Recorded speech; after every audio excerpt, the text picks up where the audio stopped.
Good morning. I'm your host, Dr. George Lockhart, Bishop of the Church of the Living God, the Pillar and Ground of the Truth. Today, our sermon is Weeping Lasts for a Night, but Joy Comes in the Morning, taking out of Psalms written by David, who knew a little bit about suffering. But today's lesson is about Job. And we talk about what he had to endure and through his crying, really rely on God as his hope and salvation. Now to the lesson. The book of Job is a narrative history. Its author is yet unknown, and possibly Job wrote it himself. It may be the oldest book in the Bible, as there is no reference to any kings or any geographical location. The key personalities in this book are his friends Eliphaz the Temanite, Bildad the Shuhite, Zophar the Naamanite, and Elihu the Buzite. In Job, we see a man who God allows to be directly attacked by Satan. Here's an example of faithfulness as he loses everything important to him, yet remains faithful to God. How many of us can lose something when our ways buffer just a little bit and becomes erratic in nature and we begin to question God? Its purpose for Job, the story, is to illustrate God's sovereignty and faithfulness during the time of great suffering. In chapters 1 through 3, God tests Job's faithfulness through allowing Satan to attack him. And God told Satan, "Behold, all that he has in your power, only do not put forth your hand to him." Through Job's trials, all is lost, including his health. His wife even tells him to curse God and commit suicide, but he remains strong and faithful.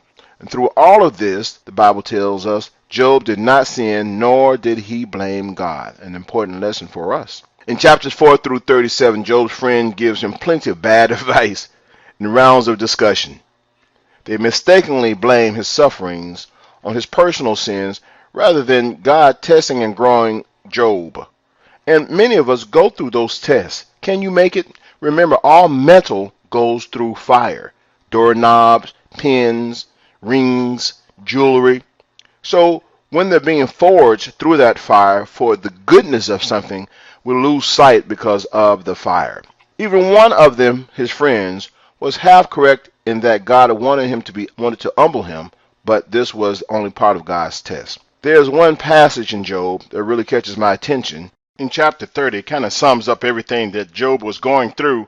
He was pushed down in the mud by these children, these little boys, who he said their fathers were not even counted worthy enough to walk with his sheep. And they would say words to him, they cursed him out, they spat in his face, they pushed him down in the mire. Then he said he had to deal with his body that was racked with pain. By great force was his garments changed. But again, he never put his hand to God.